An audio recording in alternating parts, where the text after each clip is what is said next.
नमस्कार.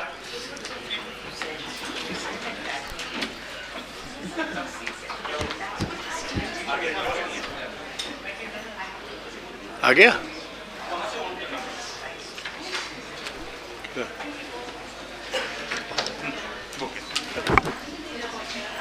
Namaskar. On behalf of the Raza Foundation and India Habitat Center, we welcome you to the 6th V.S. Gaitonde Memorial Lecture. Raza Foundation has been organizing 8 annual memorial lectures devoted to music, Kumar Gandharv, theatre, Habib Tanveer, architecture, Charles Correa, visual arts, Gaitonde, philosophy and ideas, Daya Krishna, literature, Agge, cinema, Manikol, dance, Kelucharan Mahapatra. In the previous years, Prabhakar Kolte, Krishan Khanna, Robina Karode, B.N. Goswami, and Geeta Kapoor have given these lectures in this series. Today we have Ranjit Hoskote.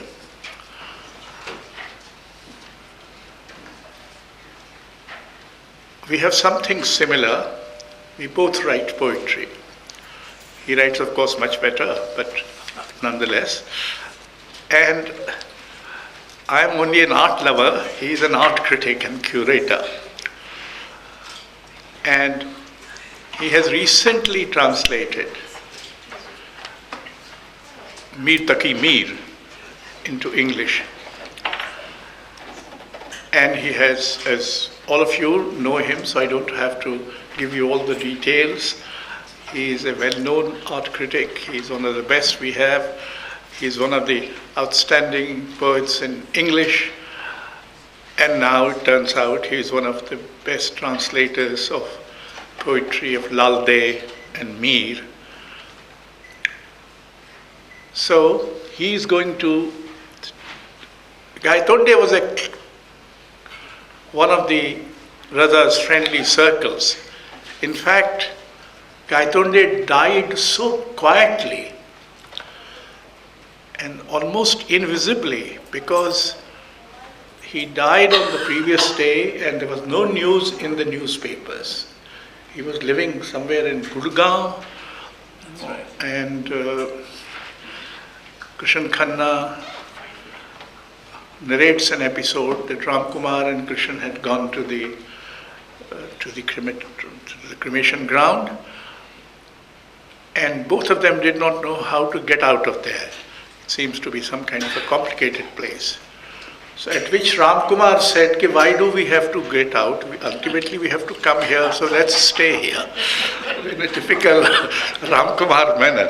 But that was Gaitonde. So Raza Sahab rang me up from Gorbio saying, Gaitonde is no more. I came to know about Gaitonde's death from him. Anyway, so how words survive is the theme of Ranjit Hoskote's lecture this evening. So Ranjit, there you are. Go ahead. Shoot. Thank you so much. Ashokji, I'm always anxious when people say, without further ado, because I love further ado. It puts off the moment when I have to start speaking, but here we are. And let me begin more formally by thanking you, Ashokji, and the trustees of the Raza Foundation, and all of you who've made the time and taken the trouble to be here this evening. As you read the list of laureates who've delivered this lecture in the past, I thought to myself as my heart sank, no pressure. But what I'm going to try and do today is to engage both in an empathetic and, if you will, critical spirit with what seems to me to be the legacy of Gaitonde, not only for the visual arts, but also for, in this particular case, the question of poetic utterance. So the roadmap of it is, I'll begin by dwelling on Gaitonde, why there are aspects of his oeuvre and his way of looking at the world that continue to have relevance, and also to ask whether certain, if you will, philosophical conclusions that he drew, particularly to do with art verging eventually on a condition of silence, I would like us to maybe think about whether this is still this voluntary aphasia, as I would see it as a poet, whether this is still valid or even a meaningful possibility. So it's in that spirit that I'm approaching Gaitonde. We all know him, we all know his work, but in the interests of clarifying what aspect of his work I want to focus on, I want to think about how his art pivoted around three essential concerns, I think. One was sonority. I think as someone who loved Hindustani classical music, I think there was a great deal in his we'll come to that one too. There was a great deal in his work that had to do with finding a correlate, if you will, for the raga, for the momentum of the raga, for how it unfolded, and how might the materiality of pigment and this or that two-dimensional frame be used to render that kind of effect, that assonance, if you will. I think the other concern with him was silence, which I'll talk about, but also communication. And I want to make a distinction here between what seems to me to have been the early Gaitonde, and I have here, thank you very much, Amal and Nisar. This is I was going to say production still in a movie-like way, but it's a photograph from a production of, very early production of Alkazi's, 1955, still in Bombay, of Molière, the physician in spite of himself. What's normally described as a farce, but which has elements of the melancholic, the tragic. And I found it extremely interesting. I saw this photograph a number of years ago, and it struck me as instructive that in the spirit of that collective, that forum of artists that developed around Alkazi, Akbar Padamsi was responsible for the set design, but it was Gaitonde who made the masks that you see there. And I found myself thinking about this. The mask is often presented as a kind of alternative to voice. It's thought to be that aspect of the actor's repertoire which points towards gesture, towards pushing expressiveness into the body, to work without voice. But if you look at the etymology, the Latin etymology, mask in Latin we all know is persona. And persona comes from persona re. It is that through which the voice works. The mask is something through which you sound. So instead of being something that is antithetical to voice, in fact, the mask has a great deal to do with voice. It allows you to speak in ancestral voices. It allows you to explore alterity and be the other.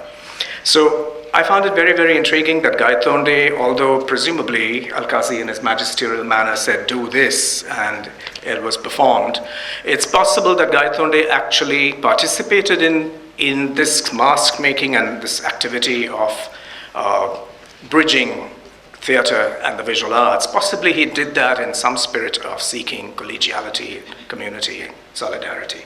So from that position then to this position where he's thinking through questions of sonority and silence, and later yet, the fact that this is 1 year after the end of the emergency has probably nothing at all to do with this, but I'll ask you to hold that thought in mind. It's interesting that in a painting like this, Gaitonde is focused on seeking the meaning of symbols. What can symbols mean? How might we seek out the mystery of what is being said to us by pictograms or by symbolic language? What does decipherment mean? Communication seems to work on clarity, but it equally, as we know, is based on ambiguity. And all of this seems to play out here. And having said all of this, I want to now go on to think about whether, as I said earlier, whether this kind of voluntary aphasia, eventually this kind of refusal to work with communication can be a universal good. We know his journey to it. We know that Gaitonde was deeply immersed in the culture around Zen. And in that, he was part of a much larger global counterculture, which extended, as we know, across the 50s and the 60s. We know, for instance, that in American art particularly, figures like Agnes Martin, Robert Motherwell, Franz Klein, before them all, Mark Tobey, who were all engaging with Zen meditation. After the war, of course, the Beatniks, Jack Kerouac, Corso, Ginsberg, all of these people were committed to seeking forms of illumination through the suddenness, the lightning-like suddenness of visionary experience in Zen. For Gaitonde, there was also a journey towards silence that came through his engagement with spiritual teachers, such as Nisargadatta Maharaj in Bombay, for instance, or Ramana Maharishi and his afterlife through his teachings. So that's what I think of as the Mauna element in Gaitonde. But can that be a universal virtue? Sometimes it seems to us that something that is offered as a virtue or as a goal or as an end in one art begins to seem relevant to all other arts. And I might just tentatively want to think about how this might mark some kind of terminus for abstraction in our particular times of turbulence, when silence is really not much of an option to exercise. As some of you know, I've championed abstraction for decades in a critical, empathetic and critical manner. But increasingly I begin to ask myself, can abstraction still be conducted in a certain manner, in the manner that we are pointed towards through this heritage? And I'd like you to hold that thought in mind. What I'm now going to do, in a sudden shift of things, is to move on to 5 scenarios, if you will, of situations in history across places and periods where poetic utterance has had to confront forces that silence it. And I'm going right back now here to Ugarit, to the very beginnings of the alphabet. And in each of these instances, I want us to think about literally what the title says, how words survive, if they do indeed survive. And I'm going to ask your indulgence for a moment because I have yet more notes elsewhere.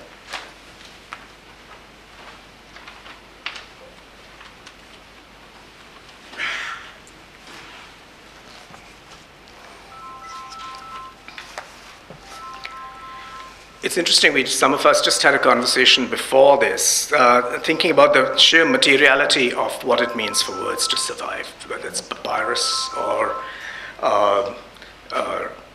rock edicts survive, but papyrus can fall to pieces, magnetic tape, virtual drives, all of these retrieval systems in which we placed our trust during the last 2 decades. Some of these things, some of us are probably sitting on mountains of CDs and DVDs and floppy disks. And a new generation doesn't even know what these are. So here's the paradox I want us to think about. Communication, poetic utterance of this kind is profoundly fragile. It's vulnerable. The very materials through which it's transmitted are prone to decay and destruction. And at the same time, words are resilient. They're irrepressible. We know words that were first uttered thousands of years ago. There's something that continues to survive in anthologies, in fragments, in folk memory, through retellings, through corrupt versions and sealed caves and bootleg editions. In the spirit of engaging with this paradox, I'm going to ask us to explore some of these situations. So Ugarit, as some of you know, was a Bronze Age city located in what is now northern Syria. as contested today as it was all those thousands of years ago. It was destroyed by people of whom there's not much of a record, the sea people. They were invaders who destroyed the city. And what I find deeply intriguing, particularly speaking here as a poet, is that the only reason some of these tablets have survived, they're clay tablets, the terracotta, they've survived and come to us only because they were baked in the fires that burnt the city. And among some of these, you can't think of a more dramatic coming together of opposite forces. And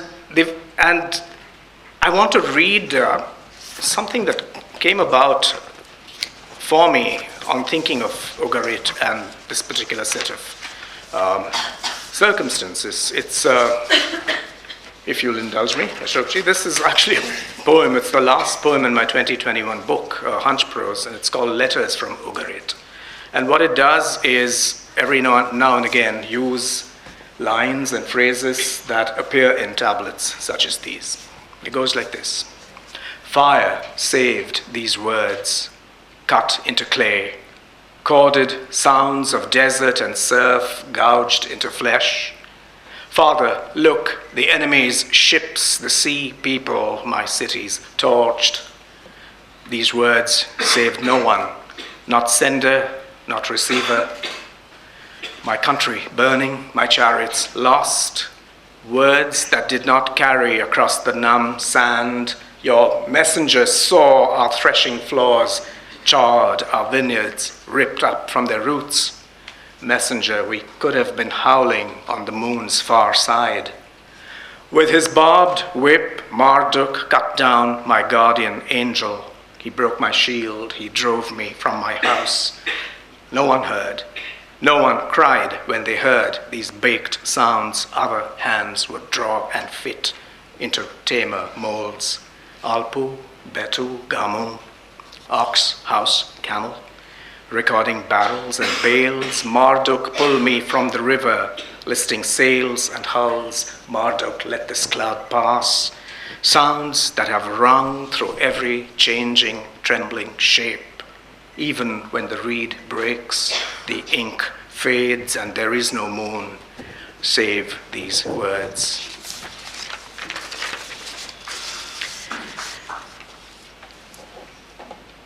This is cuneiform. It actually is, it marks a stage ahead of the Sumerian form of pictographic script.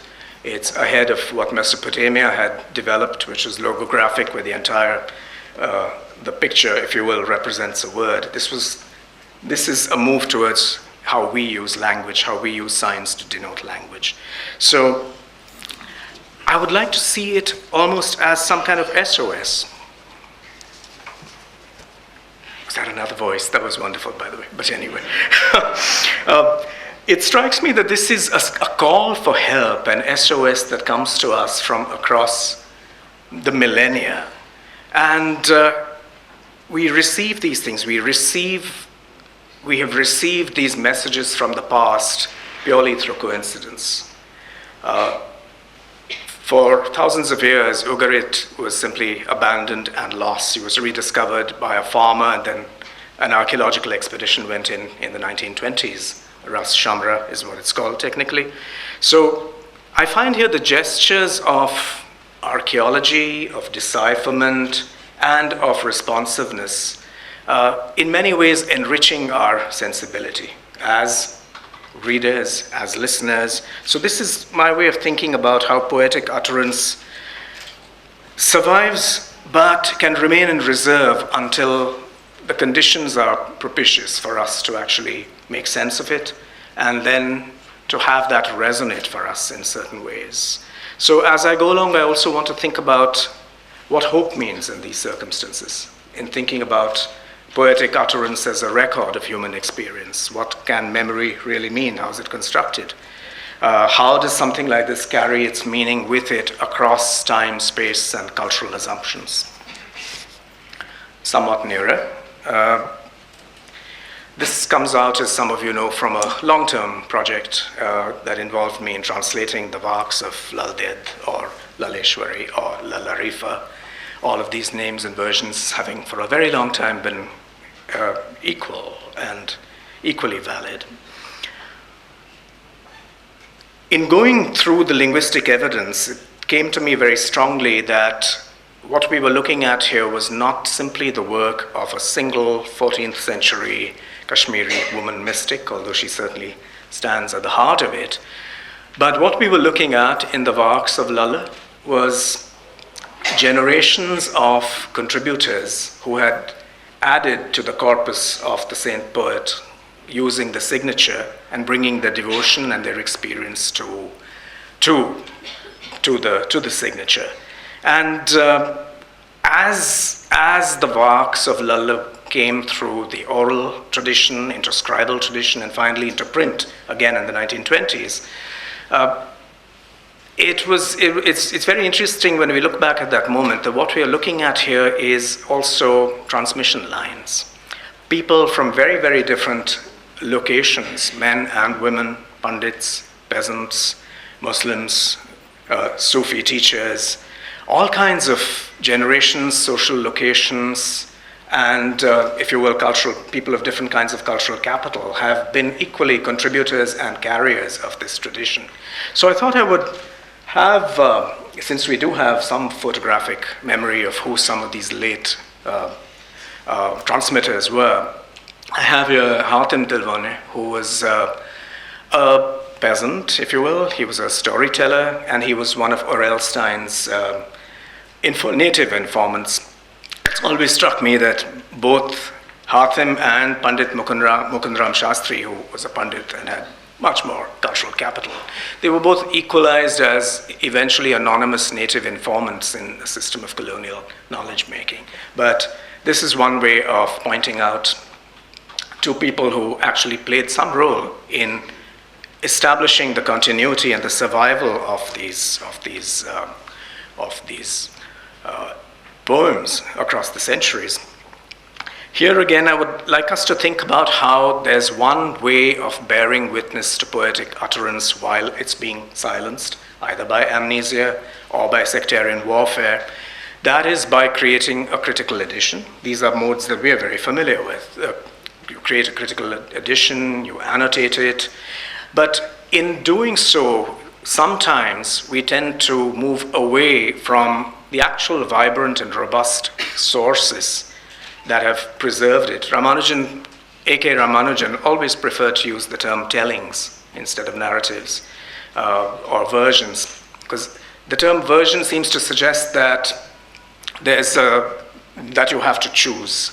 When you talk about a telling, actually you're not obliged to choose. You can look at the plenitude of all of these different variants of the works. In this case, the works.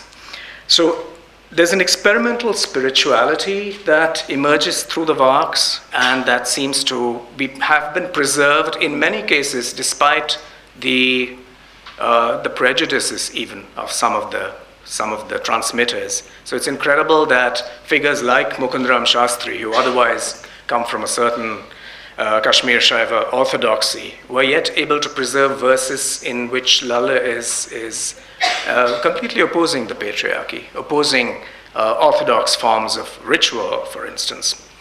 And I'm going to read one of the works just to point out what kind of yearning that was that came through in what we know to be the earliest stratum of the works, and how that voice remained alive to people who might otherwise in their social lives not have had much sympathy with it. This is the original. It goes like this.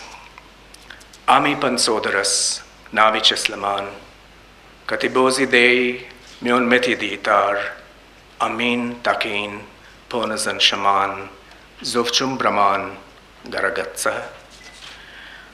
I'm towing my boat across the ocean with a thread. Will he hear me and help me across? Or am I seeping away like water from a half-baked cup? Wonder, my poor soul, you're not going home anytime soon. And another one, which I'll read the translation of in the interests of time. What the books taught me, I've practiced. what they didn't teach me, I've taught myself. I've gone into the forest and wrestled with the lion. I didn't get this far by teaching one thing and doing another.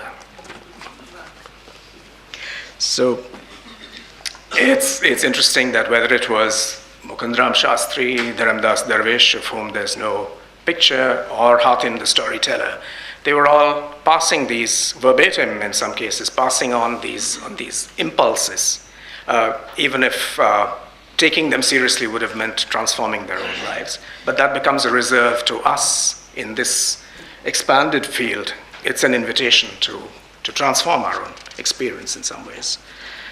I want to move on now to Tukaram, who of course represents a completely different part of the spiritual landscape of this country. I've argued elsewhere that Lalla is not really a bhakti saint, which is normally the sort of terminology that's used, because there's something far sharper, far more critical. In our way of looking at things, it would have to be seen as a feminist position that she brings into play. She's not someone who simply surrenders before the divine. Now, Tukaram comes from a very different Bhagavad Sampradaya in Western India. The image here is from the Bhizki Vahi, which is the submerged notebook. And I want to say a couple of things about Tukaram in this context of silence and communication, and silence and silencing forces and the possibility of utterance. And I want to go back to a moment in April 1994 when I had the great privilege of going up to Bhandara Hill, which is where Tukaram had his retreat, with Dilip Chitre, who of course Ashokji you knew very well indeed. It was an extraordinary experience of being out up on the mountain on an extremely hot day with the shadows of clouds passing above. And as we came to the cave, Dilip was struck by the occasion and began to recite one of Tukaram's abhangs. And he had the first couple of lines and couldn't remember what followed. Astonishingly, and I still get goosebumps thinking of this, there was a voice from within the cave that completed the abhang. And we, for a moment, it was, gosh, Tukaram himself to welcome us. This might be a bit uncanny. But what it was a worker at the factory below, as it happens, a chocolate factory, putting us in mind of other histories of sugar and slavery. But he would come up in his lunch break, he was a Varkari, and he would spend his time there quietly in meditation in the cave that had once belonged to a Buddhist monk, later belonged to Tukaram. And as I say belong, I'm aware that Tukaram occupied that site very much as a tenant of a larger cosmos with other species. And this is where I find myself thinking about memory. Dilip was a great translator of Tukaram, but he was a person, as I am, of print modernity. We're print people. Threatened on the one side by the oral tradition and on the other by everything in the digital sphere. But in the face of this worker who was a Varkari, that was absolutely magical, because this man was a living archive. And we talked to him, and it turned out that he really had hundreds of abhangs memorized. He was the archive. So it made me think of what happens when social conditions change and conditions of pedagogy change, and something like this man and his incredible memory, this living archive, will be lost. That's something that I thought about then. And then when we came down to Dehu and saw actually the Bhizki Vahi, put me in mind of another moment in Tukaram's life where, of course, Brahmin hierarchs decided that he, as a person of a technically lower caste, had no business addressing the Lord in any way. So he was asked to take his abhangs and effectively consign them to the river. And as some of you might know from cinematic accounts, the river is said to have brought it back to the surface. Now, if you look at the Bhizki Vahi, it certainly shows signs of having been underwater at some time. Whether you want to believe the miraculous story or not, or another narrative, that's entirely up to the individual. But it struck me again that here, it may actually have been the river, but it was far more likely to have been a great confluence of people who had committed all of these abhangs to memory, so that even if the paper was destroyed. The material might have been fragile, but it lived on in memory. And I'll leave Tukaram with just one thought, one of his abhangs which has haunted me for many, many years, where he says, Rukshavalli amha soiri vanachare, where he says, sitting in the solitude of this cave, he says, my companions are in fact the trees and the creepers and the denizens of the forest. It also made me think about who we think are our auditors, who is our audience as poets. We are of course looking at linguistic subjects who share our assumptions. But might there be a way in which poetry, or in Gaitonde's universe, sonority, might that ripple out further and open up the possibility of communicating with other species? Now, is this just something that comes to us from the fabular imagination of saint poets? Or is this something that might be worth exploring? Is this in fact something that an artist like Thomas Saraceno is exploring today? These are a set of questions that I'll leave you with in this part of the lecture. But all of this leads me directly to Nadezhda Mandelstam, because for reasons that probably don't need to be labored at this time in this city, we've all been thinking of the collision that takes place between the kind of free and creative impulse that inheres in literature, its ability to speak intransigently to power, and the manner in which power reacts. You all know the story of what happened to Nadezhda Mandelstam's husband. Osip Mandelstam was one of the great Acmeist poets. You might want to classify him as a poet of the early Soviet period, but he was completely out of sympathy with that system. There are ways in which he might seem to be mystical, but his understanding of poetry really had to do with the possibility that you could speak to and speak of other dimensions that could be contained in a polity that promised freedom but really visited autocracy on the social formation. And she actually was a living archive again of her husband's work. And I want to read a passage here that and at some point she writes, not in this book but another, she says that silence is not really an option. I screamed because silence was not an option. And I'm quoting from Hope Against Hope, my rather battered old copy of the book. She writes, she's talked about how it was so difficult across her various periods of exile to preserve Mandelstam's writing, or the security services would take them away, the forces would take them away. And she writes here, there are many women like me who for years have spent sleepless nights repeating the words of their dead husbands over and over again. As another example, I should like to mention a woman whose name I cannot give because she is still alive. In 1937, there were daily newspaper attacks on her husband. He sat at home waiting to be arrested and not daring to go out. At night, he wrote a long letter to the Central Committee, which his wife memorized. After he was shot, she spent 20 years in prisons and labor camps. When she returned at last, she wrote out the letter and took it to the Central Committee, where I can only hope it has not disappeared forever. No recordings of M's, Mandelstam's voice, have survived. The collection of recordings made by Bernstein was destroyed after he was expelled from the Zubov Institute. This was during a period when the remains of dead people were being scattered to the winds. I have managed to keep such photographs as there were not very many, in the same way as the manuscripts, but I never had any control over the recordings of his voice. If people could hear his voice, they would understand what he meant by interpretative reading. That is, using the text as a conductor uses a score. And this is why I've often returned to the memory of Nadezhda Mandelstam and the way in which she turned into a living archive, because there we have another model. With the transmitters of Lal Ded, you have a certain commitment to the absolute letter of what is being transmitted. Here, there's a certain openness to think about what is being transmitted as a score. There's a musical imagination. There's a way in which your if you're the recipient or the addressee of these things, you're also being imparted a certain freedom to improvise within that. So I like that very, very intriguing moment where you're receiving Mandelstam's very elegant, cadenced, precisely written poetry, but you're being asked to supply the pauses or change the tempo and do as you will in a certain way. So that seems to me to be another way in which the poetic utterance can be conveyed, not only in its pristineness,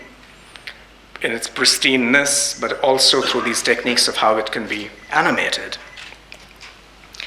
And I'll come now, I was going to say to the present, but fairly close to the present, with another book that has fascinated me for a very long time, the book-length poem that many of you are familiar with, Shrikant Verma's Magad, which was first published in 1984. Many people in the city will remember him.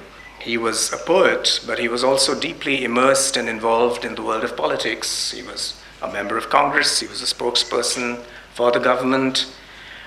He certainly had, if not a major role, he certainly traveled along with the mechanism of the emergency. So critics have seen Magad as in some way his attempt to atone or to expiate, or at least to make some sense of his role in that whole political history. And I've wondered about who's speaking actually, who's speaking in this poem. And I want to share a couple of poems from the book to make that point. There's also an argument about whether it's a collection of discrete poems or whether it's one long poem. And I think the answer to that lies in the voice.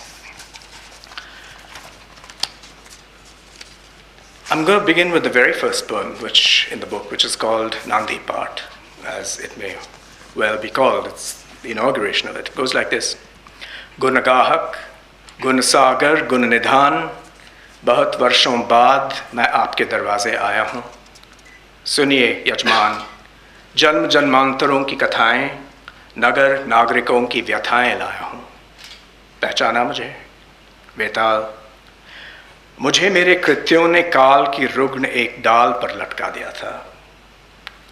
गुनगाहक, गुन सागर, गुन निधान, आपकी दया से मैंने नर योनि फिर धारण की. अब एक और मुझे वर दें, अगर मैं आपको स्वर न दे सकूं, आप मुझे स्वर दें. Which is, the Vetal is a very particular figure to invoke, to have as your invocatory figure, because he's between life and death. He haunts, he asks difficult questions. And this, in Rahul Soni's beautiful translation, it goes like this. Great benefactor, sea of virtue, sea of wisdom. After many, many years I've come to your door. Listen, my host. I bring you stories that span generations. The sorrows of cities, of citizens. Recognize me? Vetal. My deeds left me hanging from a deceased branch of the tree of time. Great benefactor, sea of virtue, sea of wisdom. By your grace I'm born a human again. And now I ask you to grant me this. If I cannot give voice to you, then you give me voice. And I find that there's a very particular play here between var and swar, for instance. There's a way in which this boon that is being asked for can be incredibly ominous. So what seems to be a favor being done is actually far more ominous. And there's a way of reading the book in which everything that happens there is being reported by the Vetal. So the political confusions, the uncertainty, all of this is being recorded and borne witness to by a monster. And it's set against this transition from the Janapadas to an empire, to a Samrajya. But the struggle in Magad is how to retain that voice of conscience even while it's bearing witness to its own corruptibility. It's a secret journal in some ways. And the poem I'll close with is because it really invokes for us the trope of friendship. What can it mean to pursue the possibility of friendship in such a situation? And I want to tie that back to the image of Gaitonde, because apart from communication, sonority, and silence, the other abiding feature of Gaitonde's life and the life of his particular generation was the friendship that sustained them all. And in a poem like Magad, we're being asked this question: is friendship possible? Even if certain people are addressed as friends, what can that possibly mean? And that's been a running thread through what I've tried to share here. With Nadezhda Mandelstam, it was a question of who can you trust. With Lalla, it's a question of can you believe what is coming down to you. So in all of these questions, in all of these situations, we're also thinking of questions beyond hope, beyond memory. We're also thinking of trust. So Jad is the poem I'll close with from Magad. Chup kyun ho, mitron? Kya hua Magad mein? Maharaj nahi rahe? Athwa Maharani ne punah kanya janm diya? Just voicing the patriarchy present here. Kya fir hui yudh ki ghoshna? Kya fir निषेधाज्ञा जारी हुई? क्या हुआ? चुप क्यों हो? क्या काम नहीं आया जहर मोहरा? क्या मगध में कोई नहीं रहा? कभी कभी मगध को न जाने क्या हो जाता है, सब कुछ सामान्य होने के बावजूद न कोई बोलता है न मुंह खोलता है, सिर्फ शक्तार जड़ को छू पेड़ की कल्पना करता है, सोच कर सिहरता है। मित्रों, जो सोचेगा सिहरेगा. And this ties in this question of the fear, of the terror that surrounds what it means to offer friendship and to imagine a space of trust for the poetic utterance in times such as the times indicated by Shrikant Verma, which are among us all over the world. Root. Why are you silent, friends? What's happened in Magad? Has the king died? Or has the queen given birth to a girl again? Has war been declared once more? Have sanctions been imposed once more? What's happened? Why are you silent? Was the antidote useless? Is there no one left in Magad?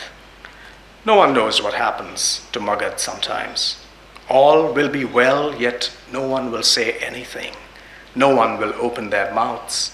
Only Shaktar, who can tell a tree by its roots, thinks and is terrified.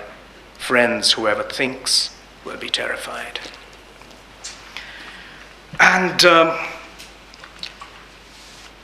it seems to me that we've come a certain distance, or at least summarily, from the kind of mystical, consoling silence imagined by an abstractionist like Gaitonde to this other kind of silence, which is a compulsion, which is an imposition, and which leaves us not with consolation but with fear.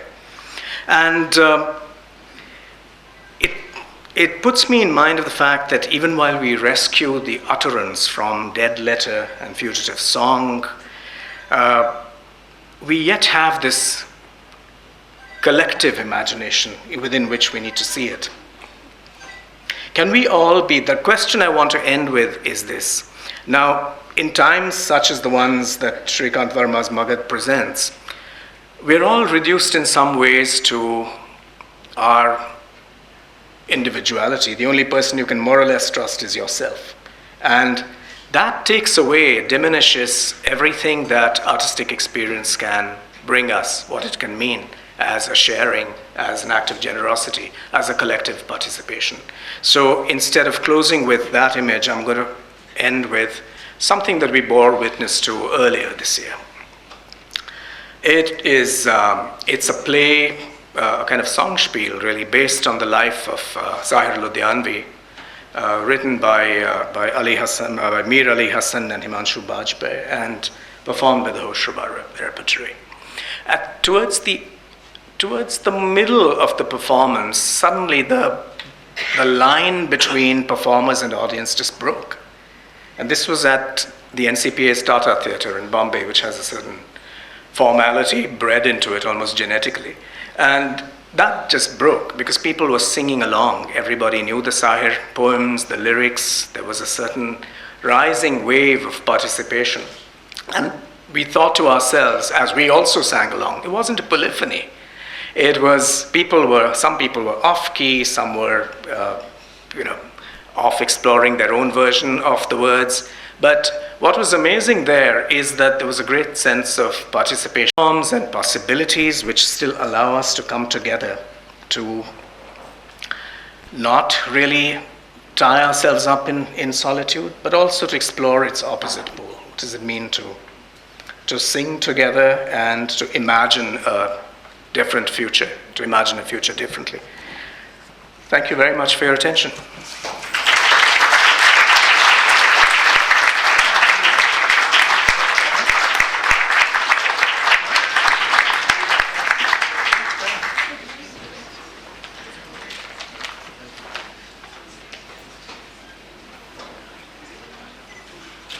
Friends, we have some time for comments and questions.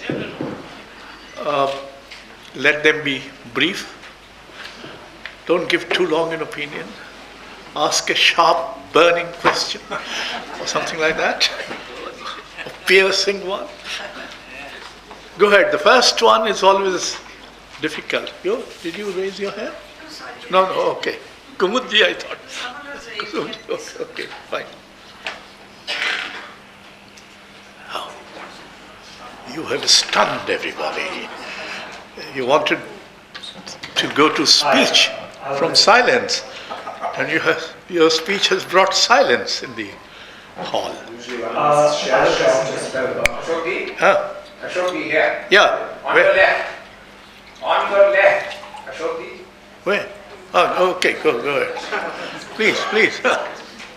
Oh, I wonder that notwithstanding the future of AI, do you see a future of the demise of words? Sorry, a future of? Demise of words. demise of words. I have to say that I'm not a specialist on artificial intelligence, but from what I see of it, it seems to be based on iterations and aggregations, and honestly, it seems to me to be a slight overstatement. I don't know that AI can give us the things that we make in art. What does art mean to us? Can AI give us doubt? Can it give us unpredictability? Can it give us disillusionment? Can it give us exaltation and hope? I'm not really sure. And until such time, I would think that the works of art that we all love are not going to go away in a hurry. I might, in this presentation, for instance, have come across as being rather critical of Gaitonde. But from my point of view, that actually is homage, because it means that his work remains alive to me, not from the point of view of simply imagining it to be sublime and great because it has a certain place in the economy of the galleries and the auction houses, which is one optic, but rather because it still compels us to ask questions about ourselves, about our future. And as I was speaking, I realized that although abstraction tends to resist interpretation, it's a challenge to language in some ways. If you take that challenge forward, you'll see that, having circled all around and dwelt on all these moments of poetic utterance, I come back to the presence of these challenges posed by this artist who's been gone such a long time. So, yeah. Also thinking, sorry, I'm rabbiting on and on, but for instance, everybody was so excited by, what on earth was it? I kept thinking it was non-frangipani, but it's not. NFTs. Which hopefully no one remembers them, because they've come and gone. I can't even imagine why a line of code that anybody can hack would suddenly be so impressively important. I can look at paintings that were made 600 years ago and still,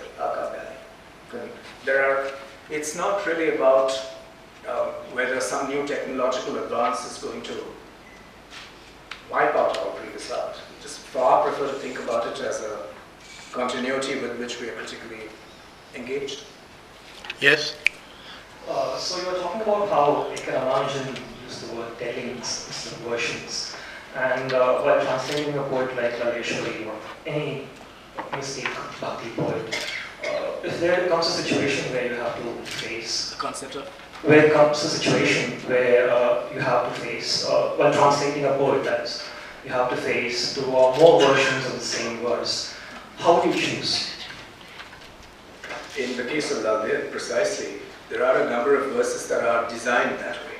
They are meant to mean different things because the understanding is that there's a kind of, if you will, exoteric everyday meaning and there's an esoteric meaning. So in some of those cases, as the translator, I've indicated the two different versions and then made an annotation accordingly.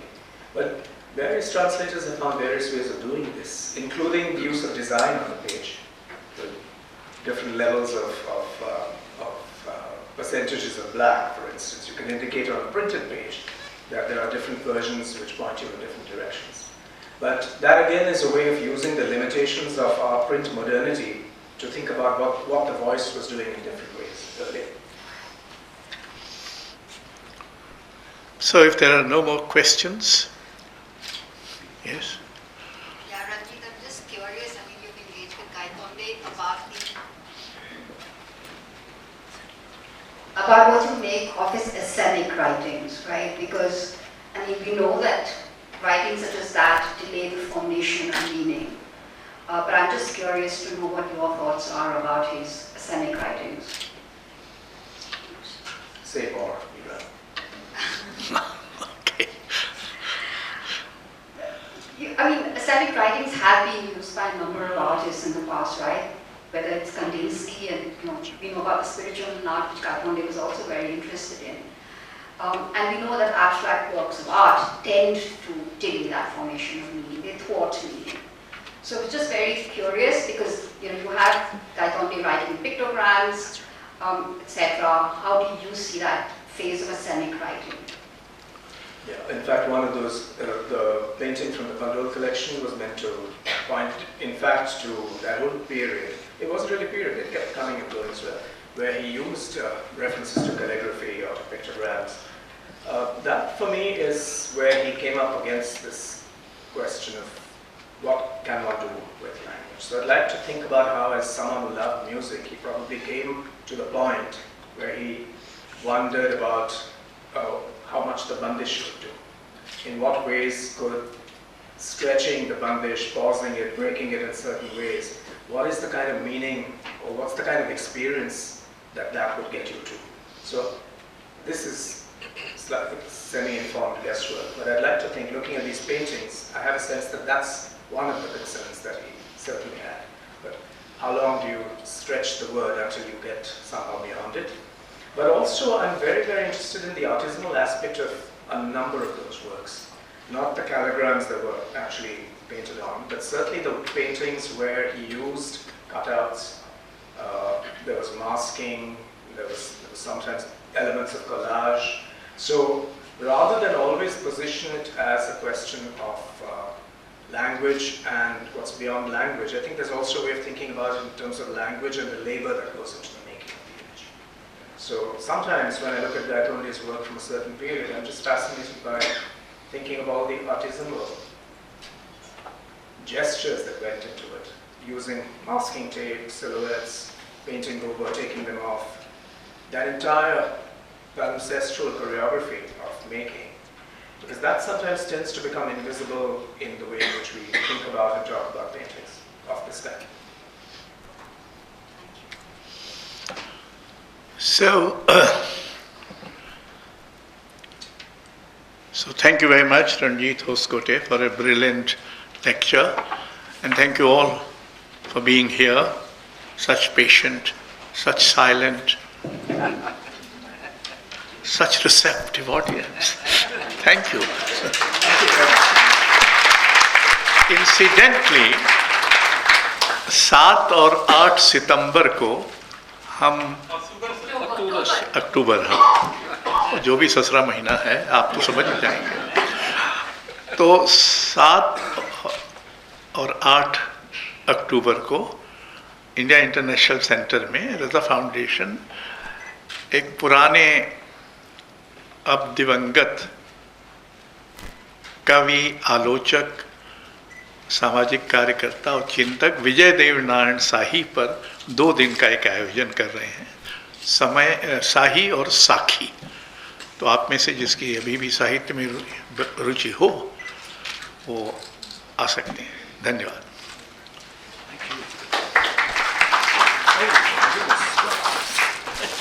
Thank you.